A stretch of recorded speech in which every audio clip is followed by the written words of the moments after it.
Hey everybody, I'm Allie, and this is my Y&R Chat vlog for Sunday, January 17th, and holy cow, we have found Catherine's real daughter. And his name is Tucker McCall. Yay! I love this storyline so much. I love Tucker, and I'm happy with it. And I knew it. I was starting to piece together the puzzle that JoJo was a plant from Tucker, and I was starting to come around to the conclusion that Tucker was going to end up being Catherine's child. I didn't know it was going to be revealed on Friday, but it was still shocking and wonderful. And I have to give some props to the YouTube user named Special Superstar, because he's been predicting that Tucker would end up being Catherine's child for like 3 or 4 weeks now, so that's a really good prediction, and I wanted to give him some props. He is truly a special superstar today. Well, I'm kind of sad that JoJo is gone. I loved her getting into the Chancellor Mansion and mixing things up. She brought bikers home this week for a little party and drove Esther insane. And, of course, did she think that Catherine wouldn't notice that she sold off everything in her living room? That was funny and bizarre, and especially because Catherine is probably going to need to protect those antiques because they're an investment now that her company has been stolen from her. This is the big news, holy cow.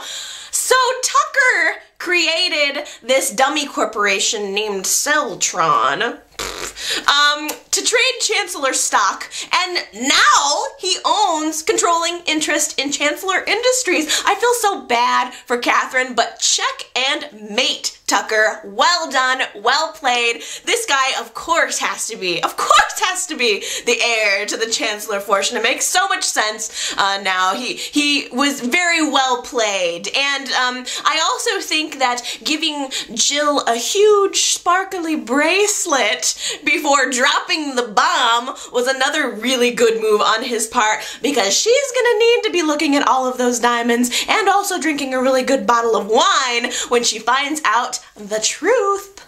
Well, Daisy is showing her true colors, right? That she's a force to be reckoned with. She is no more Mr. Nice Girl this week. And apparently arson runs in the family, because now kind of making the connection that she's related to Kevin, we know that they both have a penchant for starting fires. Must be something to do with Tom Fisher's blood. But Eden is on to her, apparently, because even though Sharon's entire house burned down, going up in flames, Noah finds a business card by the door from Fenmore's with Daisy's handwriting on it. Yeah. But this week, Adam got to be the hero. Yep, the blind man saved Eden and Noah from the fire, and in fact, he even went back for the dog. What a good guy that Adam is. Barf. If I didn't know better, I would think that Adam started the fire just so that he could rescue everybody from it. Well, now Adam and Sharon are moved into the ranch while their house is being renovated, which is good because it pours some flames on Nick and Sharon's relationship, which is really hot and sticky right now, and not in a good way. Nick blames Sharon for leaving Noah unattended, so he goes upstairs, has wild sex with Eden, and lets the whole house burn down. So Nick is understandably upset with Sharon, but did you catch what he said to her this week? It was horrible. I couldn't even believe it came out of his mouth. He looked at her dead in the face and he said, how many kids do we have to lose before you get your act together? That was so bad. That was so bad. And she smacked him. She smacked him for it, and he deserved it. Oh, how many kids do we have to lose before you get your act together? I couldn't even believe you said that. But I don't know, I guess the more important facet of Adam and Sharon living at the ranch is that it sets the stage for the baby swap to be revealed. And it's not a moment too soon, if you ask me. I'm ready for the baby swap to get revealed. But unfortunately, Dr. Taylor is toast now. You know, God, he should have just told Ashley when he came to the ranch the first time, but no, he has to go and give Adam a chance to explain himself or weasel his way out of it yet again, gets in a fight with Adam and then walks into traffic. Or did he? And this is the question that I have, because initially I thought Adam just pushed him into traffic. But now as the week has gone on, I'm like, I don't know, did he walk into traffic? I'm not sure, and I didn't go back and rewind it because I watched it online. So I would love to know your opinions on this. So this is important. Did Adam push Taylor into traffic, or did he just wander? I'm really curious to know. But really, regardless of whether or not Taylor is available, Billy Abbott, kid reporter, to the rescue. He is going to blow the doors wide open on Adam's lies. And who would have thunk it? You know, I mean, of all the people to finally get this story out into the open, that it would be Billy. It's totally fine with me. Frankly, I'm glad that Billy is turning Restless Style into a gossip magazine, because it's far more interesting this way. I love this guy. So he's going around and he's getting the scoop from everyone, Nick and Phyllis, and Rafe. He talked to Rafe this week. I was happy to see him back in the picture, and Rafe is a key component here.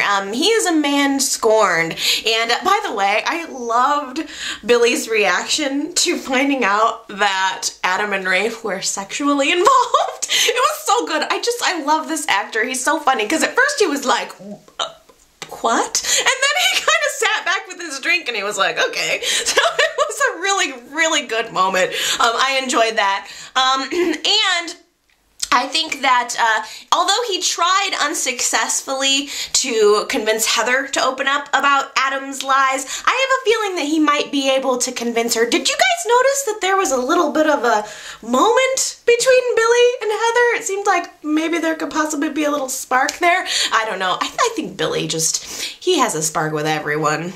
Well, Adam, the game is almost over. Your little house of sand is crumbling down around you, and I am going to enjoy every single moment of it. And Friday's show ended with, like, the greatest scene. It was Adam and Nick fighting, and out of nowhere, Adam just hauls off and punches Nick. Nick falls back over the desk, but oh no, Nick isn't out. He comes back and he punches Adam, and then it ensues into this huge fight in Victor's office. I mean, like, Adam rips Victor's picture down from the wall, and the plant is knocked over, and it's like chaos. It's just this awesome, finally, like, real fight. Like, they were not even pulling any punches. It was amazing. And then, who walks in the door? But Victor. Victor returns to the show. Yay! It was so awesome. Like, it was the greatest Friday show in so long. Totally enjoyed it. Like, oh, Victor's gonna get in there and he's gonna not let those boys get away with anything. It's gonna be so fun. And by the way, Nick looks so good right now, and I've been meaning to say that for a couple of weeks, but he is just looking so just dapper in his little sexy V-neck sweaters and tie sets, and they're like pretty little colors, and just, he looks good right now. So all I can say is just, this storyline is gonna be good. And I just wanted to wrap up by responding about my last video regarding New Malcolm. Now, I have not heard anybody say that they like the new Malcolm. What's up with this? Like, we need to be open to this, you guys. There's nothing wrong with this new actor other than the fact that he's not Shamar Moore. And I haven't heard any really good arguments about, like, what's wrong with him. The only thing anybody has even said is that he's darker skinned than Lily, so it doesn't make sense that he's his father. But come on, that's not even really an argument. Like, it's not reality, it's theater, you know? I mean, what's the point? I think that New Malcolm gives Neil something to do. It brings a sexy new black man onto the scene to hook up with some very lucky Genoa City lady who needs some lovin'. I mean, what's the problem? He's sexy, he's smooth, what is the problem? I think we just need to give it time, give him a chance. He and Neil made up this way, and then they did the fist bump thing. So it's all good. Come on, you guys. Plus, Lily and Kane have twins on the way, so they're gonna need all of the support they can get.